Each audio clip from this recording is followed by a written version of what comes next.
Today we're doing Necropolis Legion. Don't I sound excited? Bloogie woogie woogie, scary clown shtick, balloon animals, kill you in the sewers, blah blah blah blah blah. You know what? Hang on. You all deserve better than this. Kiss.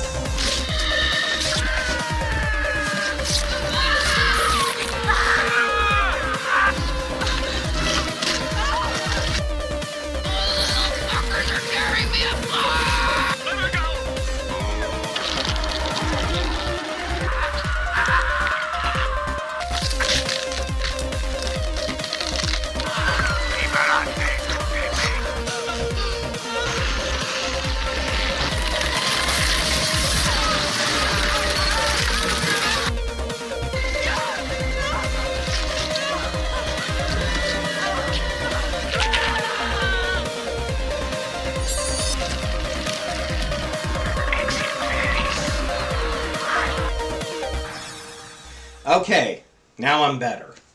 2019's Necropolis Legion is a terrible movie. Now I know, I've watched a lot of bad movies and most of them I give the benefit of the doubt of, more or less, at least for the introduction. But not this one. This is hands down the worst movie I've done for this show. The director says it's supposed to be a re-envisioning of the 1986 Necropolis that I reviewed all the way back in Season 1. But if you had showed this to me without telling me the title, I would not have come to the idea that this movie is a continuation of an existing IP.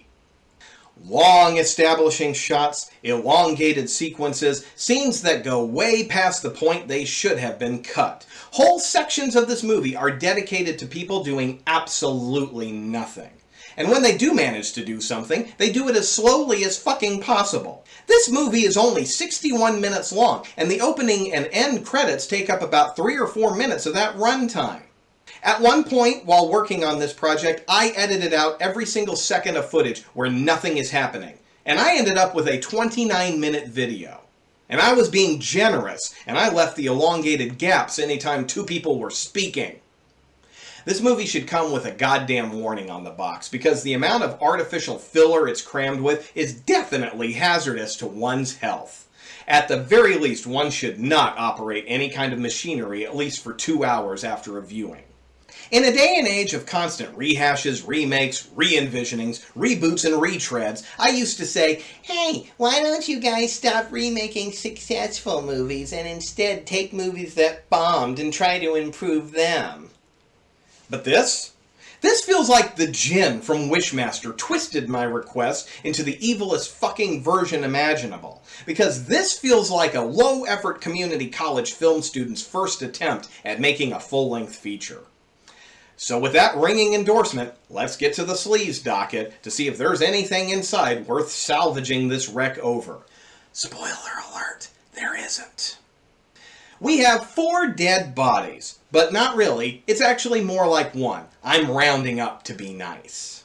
15 cups blood, 4 naked breasts, 3 cups breast milk-like substance, 2 removed hearts, though we only see 1 actually removed. 1 regenerated heart, 1 pathetically snapped neck, 1 suicide by throat slashing, gratuitous sinister whispers, gratuitous strobe cuts, gratuitous flashbacks. In a movie full of filler, it makes all the time in the world to repeat itself.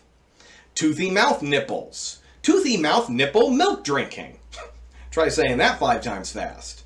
Shitty contact lens close-up, 1 girl-on-girl blood snowball, 1 harbinger of impending doom cliche, multiple it was all a dream cliches, and 1 gigantic pair of granny panties. Our movie begins with a long shot of an old shack. Get used to it, because every shot in this movie is longer than necessary. Annoying whispers, I assume that are supposed to be creepy, call out for Eva. Who's doing the whispering? Why do they do this? It's best to just not ask any questions. The director doesn't even have the courtesy of telling us what year this movie is currently taking place, so don't bother asking for details. A bad Colonel Sanders cosplayer, Reverend Maynard Gandy, is ogling a photograph, and we have to watch him do this for 34 goddamn seconds before someone knocks on the door to get this fucking movie out of park and into neutral. His response is to belch out his first line with the level of enthusiasm I usually see in the poor bastard who has to mop out the viewing rooms at the porn shop. Enter. 10 fucking seconds later, seriously, a farmer enters and tells Gandy he'll be taking off for the evening. But before he leaves, he says something, but I'll be damned if I could fucking understand him. I glanced her entering the chapel, sir. The best I got out of this was, I glanced her entering the chapel, sir. The farmer leaves, but then comes back to give Gandy his heart. Aw, well isn't that sweet? He then collapses onto the floor. But it was all just a dream. See what I mean by rounding up the dead body count? This movie has so much nothing going on, and then it keeps undoing things that actually happen. It's quite an extraordinary accomplishment. Eva's at the chapel with 2 unnamed girls on her side and 1 partially naked woman on the slab. She spews some nonsense about bringing about the true God and bangs a knife on the table for a bit before slicing the sacrifice's hand for a taste of blood. Hey, remember how we used to make fun of the previous Eva dancing at the altar? Boy, what I would give to have that back instead of this bland, generic butterscotch atrocity. Eva then pulls open her robe to reveal her breasts don't have nipples. They have razor-toothed maws. And even though this doesn't technically count as nudity, I'm pretty sure YouTube won't agree. So I'm going to put some critters as censors so the effect isn't totally lost. She embraces the sacrificial girl and, I guess her nipple mouths suck out the girl's life force? Gandy makes it to the chapel and we see that the stained glass says AD 1876. Well, that's great. Now we know when the church was built. Still doesn't do dick all to let us know what the current year is. Was it built 1 or 100 years prior? The dialogue is ridiculously childish and ham-fisted, but the best part of this is a reverend has to bring a cross made from random lumber. Didn't have a real one laying around anywhere, but thank God he had some driftwood and twine, and that's good enough for Jesus. Eva walks straight to her husband and stands perfectly still until Gandy stabs her with a fireplace poker or something. I want to say she dies, but the movie just puts her into the Christian Phantom Zone or something.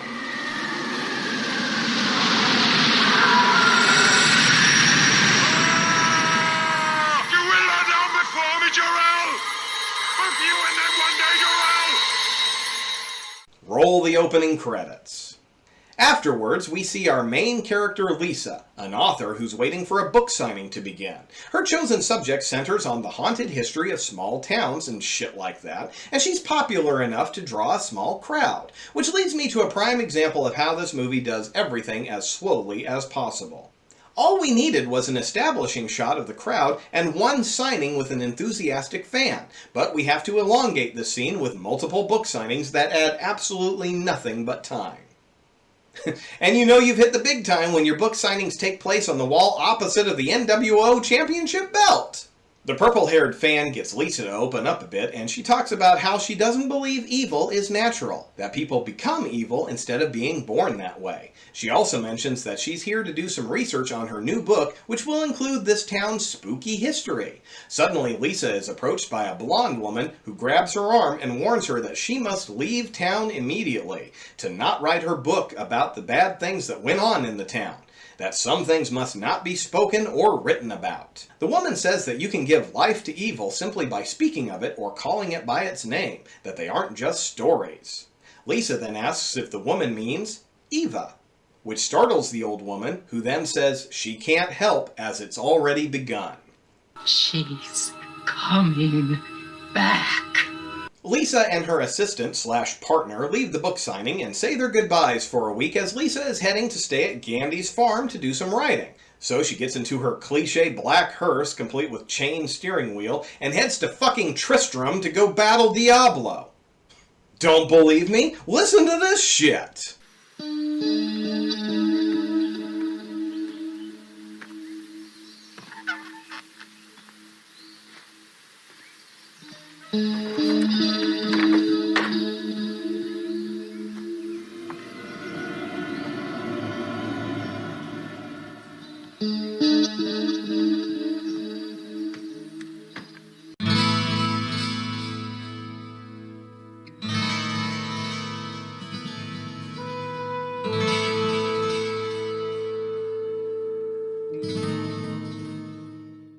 Upon arrival, Lisa wanders around to fully explore the property. There is literally nothing to be gained from this entire sequence except for showing a shattered picture frame of Eva that Lisa doesn't even find. Why is it here? This property seems to be in pretty good shape. It's definitely not a derelict, abandoned property. The lawn is mowed. The floors are swept. The windows are clean. Why would the caretaker leave a pile of shattered glass on a bed, whether it happened a few years ago or a century ago? The only other thing of substance on the property is a cemetery, which looks about as bad as the one my old community theater troupe did for our haunted house fundraisers. I mean, I know this movie has nothing for a budget, but neither did we. The difference is my haunted house director knew the value of low light and fog machines. We were smart enough to never show something fully lit. By the way, I started a timer the moment Lisa said goodbye to her partner. It was 7 minutes before another line was spoken. 7 minutes of dialogue-free filler as Lisa drives to Gandy's farm and wanders around. I mean, there's establishing shots, and then there's just pissing in the face of a patient audience. It'd be one thing if it was done to build tension or suspense, but it's just wasting everyone's time. And what was that dialogue, you may ask? Well, it's Lisa recording a recap of the crazy woman at the book signing. That's right, folks. Not even half an hour into this shit and we're already recapping events. Hey, Lisa, we were there. We know what happened. Do something new. She pecks at the typewriter like she has no idea how to actually type and glugs down the wine. And because a vocal flashback wasn't enough filler, we have to put in a goddamn video replay of the crazy woman at the book signing too! Lisa polishes off the glass of wine and drops it on the floor. Glass all over, and she says, and goes to bed. No, that's fine. You're staying at a historical landmark that's been well taken care of for a century or whatever. No need to clean up after yourself, you fucking slob. Lisa has a strobe effect dream of her yelling into the camera, and we get more establishing shots of the property. You know, because the previous 5 fucking minutes wasn't enough to convince me Lisa's staying at a farmhouse. Sleepily, Lisa gets up and steps on the glass. Yeah, dipshit, that's why you clean up when you make a whoopsie. And I know I'm harping on and on about how everything in this movie takes forever to go anywhere, but I gotta point it out when it happens. Just watch how fucking long it takes Lisa to react to stepping barefoot on broken glass. Fuck. Even pain, the evolutionary defense mechanism that works instantaneously to let us humans know we're in danger, has to take forever to eat up the clock in this fucking movie. Lisa starts picking the glass from her foot, and the shockingly large amount of blood manages to find a crack in the floorboards that doesn't actually exist. Look at this floor! That's solid old-world craftsmanship. But underneath, we get a fucking wooden Grand Canyon. And since she didn't clean up the glass, why the fuck would we expect her to clean up the blood? It drips onto the dirt below the farmhouse, which eventually starts bulging and pulsing. So keep that in mind, folks. This movie's plot is 100% dependent on Lisa's inability to pick up after herself. Lisa goes back to bed and has a dream where she wanders in the cemetery, and then the next morning she gets up and, you fucking guessed it, starts wandering the cemetery.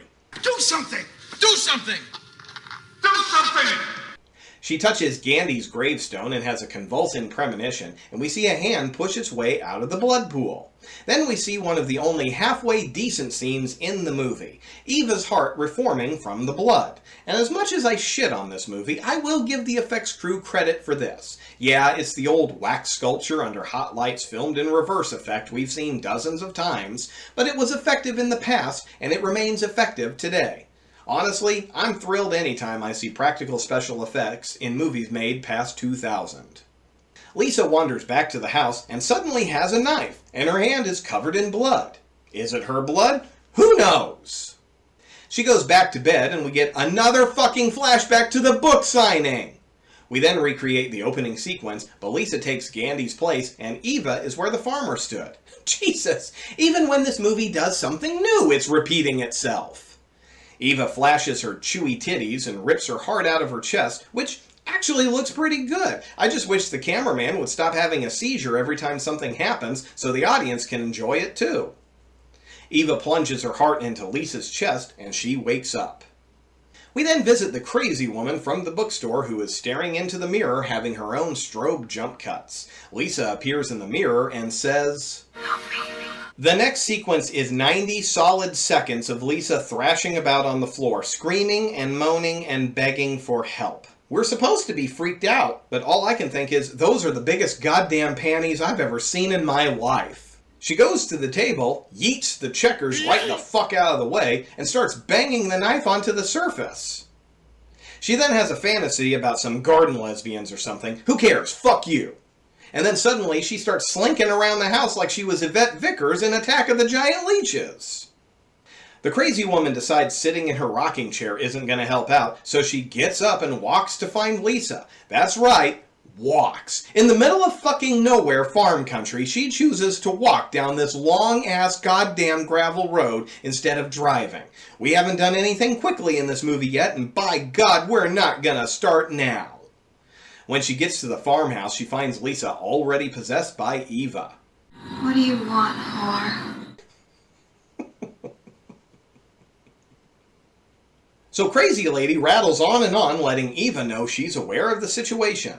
And this earth, every tract, it's cursed and barren because of you. Really? Because we spent a lot of time wandering around this lush, well-manicured, delightfully Rockwellian farmhouse, and you have the fucking nerve to try and convince us it's cursed and barren?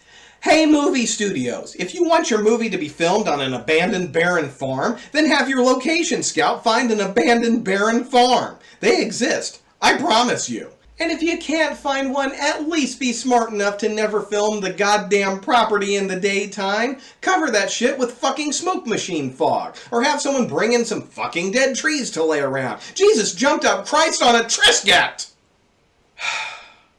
Crazy Girl grabs Lisa's hands, and suddenly we're in a smoky realm where the real Lisa is trapped. See? They got fog machine technology to hide the all-black room.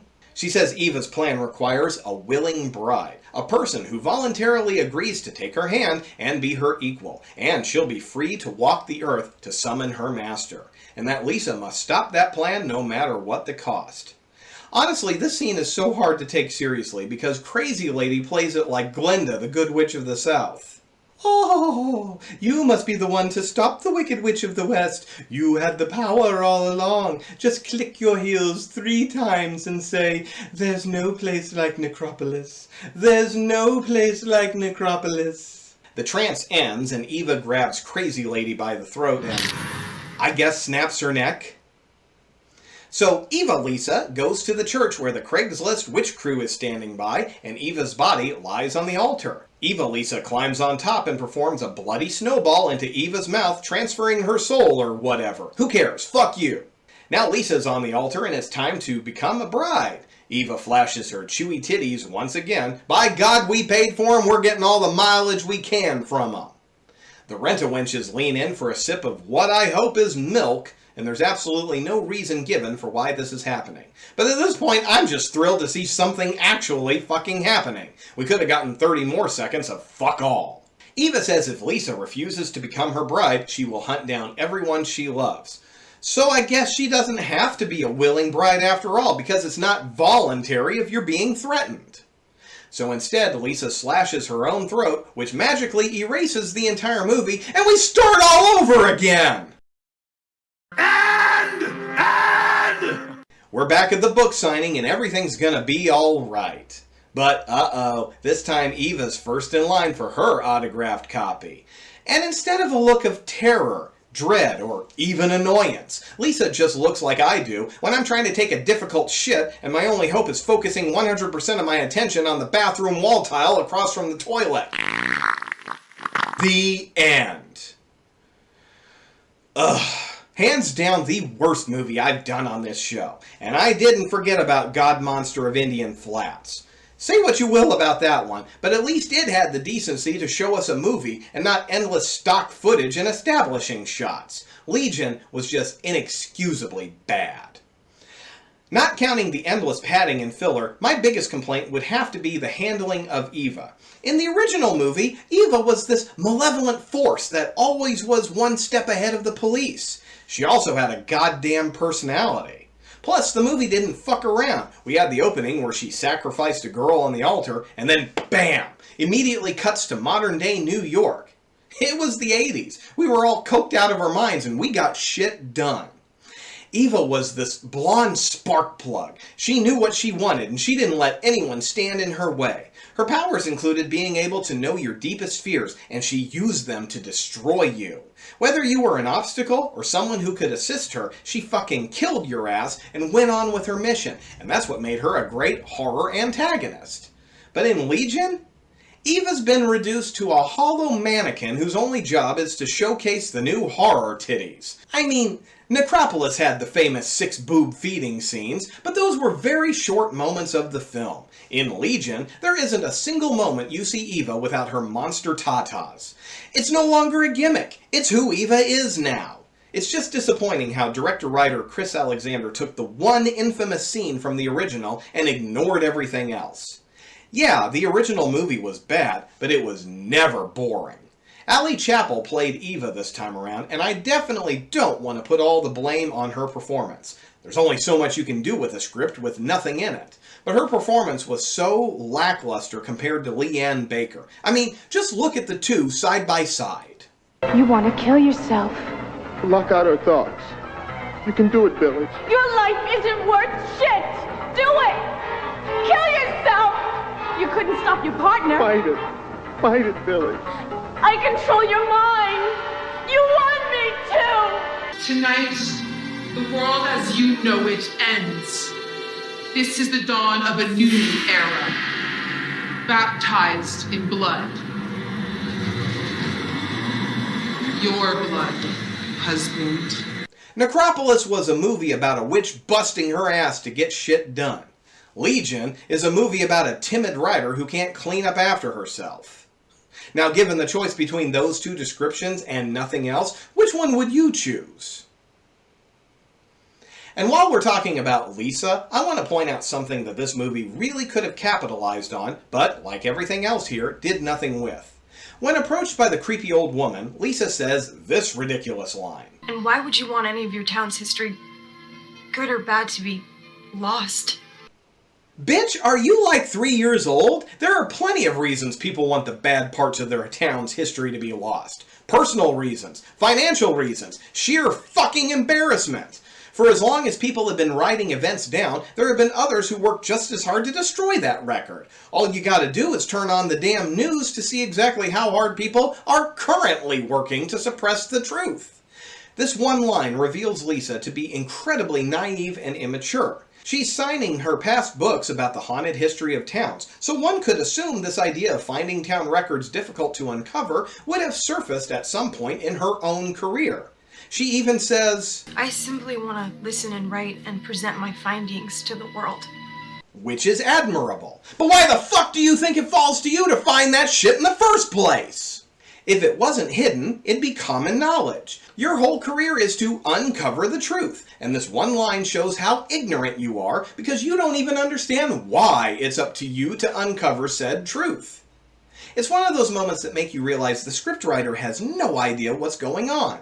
Either this line was written just to keep the conversation going and pad the runtime, highly fucking likely, or it was intentional to make her character purposely naive, but was never once brought up again, which makes it a wasted opportunity.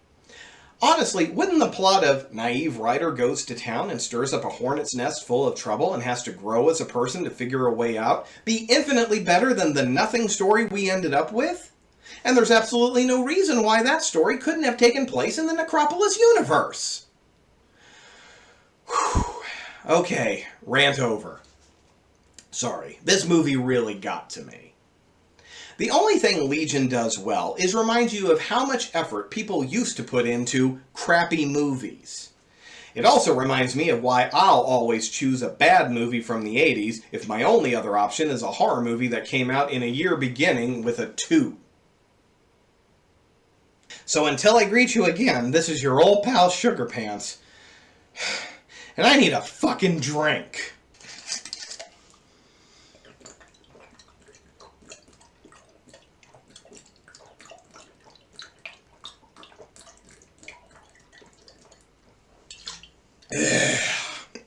Anyway, that's all I've got for today.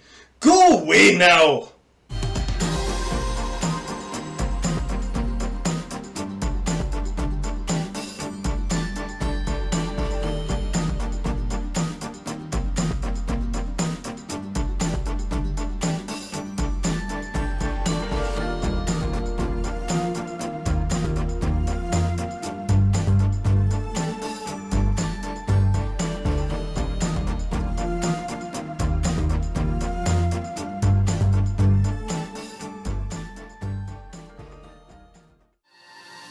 Quick, what's brown and white, hot and cold, soft and chewy, all at once?